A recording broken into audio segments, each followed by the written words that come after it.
Hey friends, I just had a really long night. It's like 6 a.m. now, and I've had very satisfying conversations with my friends. I had one podcast interview, or like half of a podcast interview with one guy, and then I had a 2.5 hour call with another couple of friends, and it was a really good time. And I'm reminded that I really enjoy talking to people. Anyway, today's video, I want to answer another question that somebody asked. Vijay asked about passion, and he said, can you talk about passion? Is it something that you can build? Well, the root of the word passion is in suffering, right? As in the passion of the Christ, right? The passion of Christ.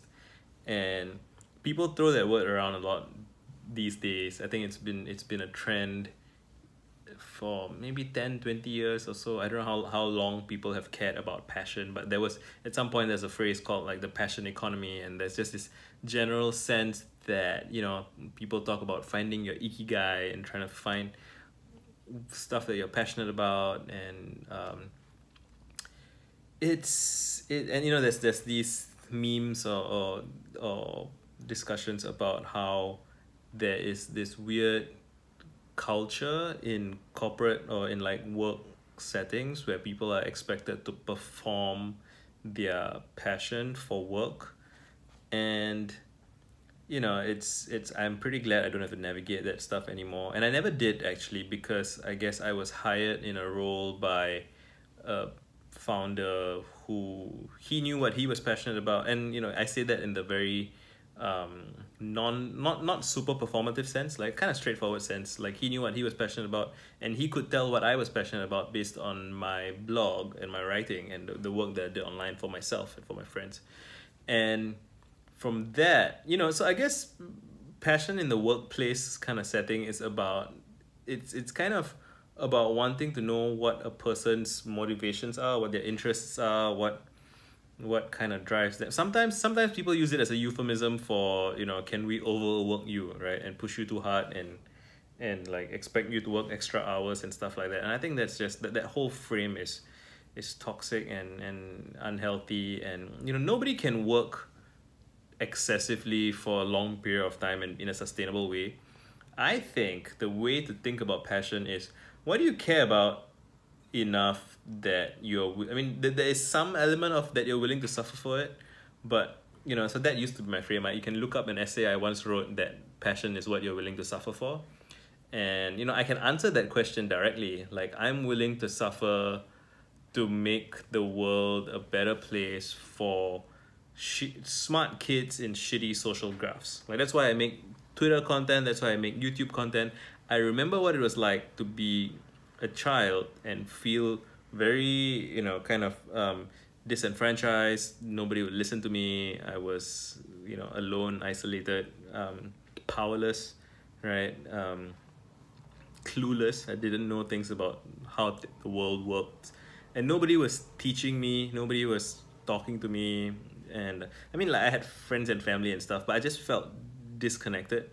And my passion is to spare smart young kids the indignity that I suffered, and I feel like it's an indignity. And there's this TED talk by Ensler, and she talks about how we heal ourselves when we give the world what we wish we had received but didn't, right? And I wish I had mentors, I wish I had people supporting me, I wish I had people teaching me how to socialize and how to get along and how to be a better person. Like, all of these things, I feel there should be there should be people in the public commons who do like volunteer duty to take care of the public commons and take care of people. And so that's what I'm passionate about. I'm passionate about making the world a better place in that sense. And it's not about even using the phrase making the world a better place. It's so loaded these days, and it's come around to mean, for some people, wanting to improve the world, wanting to save the world is like a trauma response.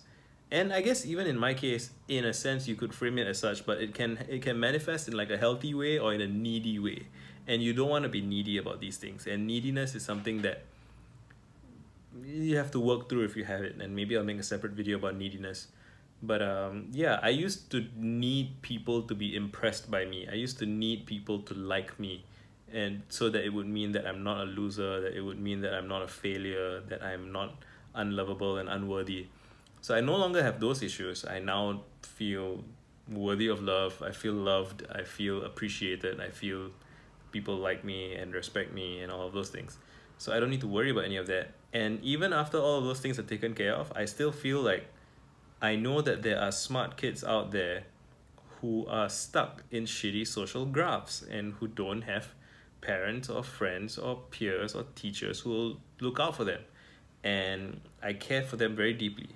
And I mean, I keep saying smart kids, and yeah, every kid deserves love and attention and support, but I definitely feel like when I say smart, I don't necessarily mean high IQ or whatever. It's more of like just that thinking brain, right? Like that capacity and that propensity to think and question, curious minds, right?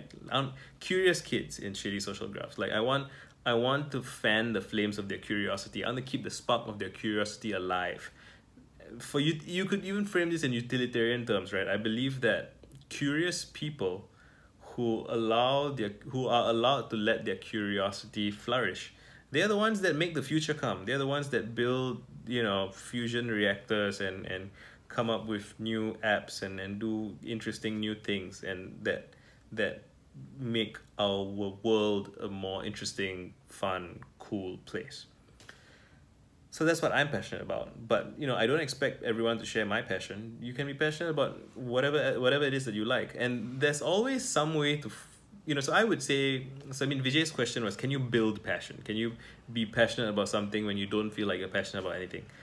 Again, the word passion is a very strong word, and if you don't feel like you're passionate about anything, I would say forget passion. Just try to think about, what have you been excited about before? Like, what's something that, just evaluate your life so far. Like if you're like a young teenager, that might be a bit difficult and you might just need some life experience. But if you're, let's say, in your early 20s, you already do have enough life experience that you can look back on and think about, what were your favorite moments? What were your best moments? What were times where you felt like you were doing well in some sense? So for me, I remember when I was a teenager, I wanted to be a rock star, like a musician, like playing in a band and being on stage, being cool. And I have been able to deconstruct that in my introspection to figure out all of the things that I enjoy about being a rock star, right? So there's a creative expression, there's being on stage, there's being able to communicate with a large audience, there is the experience of creativity and being in simpatico, like synchronized with other musicians. And so each of those things are things that I value and enjoy, and I seek out in other parts of my life. And I do feel that I am scratching all of my itches here, and I feel good about that. What else? Can you build your passion? It's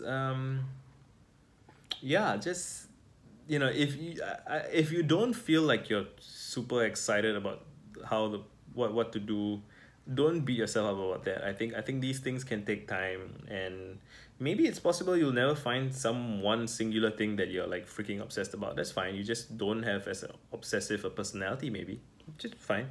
You can live a normal life, and it's something you can be proud of. But if you would like to search for it or try to assemble it, like, it's really just about, I think, when people are talking about passions, they're really talking about like emotional resonance or emotional force. Like what makes you emotional, basically, is the question, right? And one way to generalize what I said earlier is to think back about the injustices that you've experienced in your life, or you've witnessed. What have you felt most angry or upset about? And like what was the event? What kind of, was it some kind of betrayal? Was it some kind of injustice? And like, what work can you do to correct that or address that? And I think that that says that there's just, for a lot of people, there is some deep sense of what is right or what is good. And yeah, you want to be sensitive to yourself and your feelings and figure out what you think is right and good. I'm making this video with very little sleep, so I'm not sure if it's been coherent. So feel free to ask me any follow-up questions and I will reply in the comments below. Thank you and good night. Done.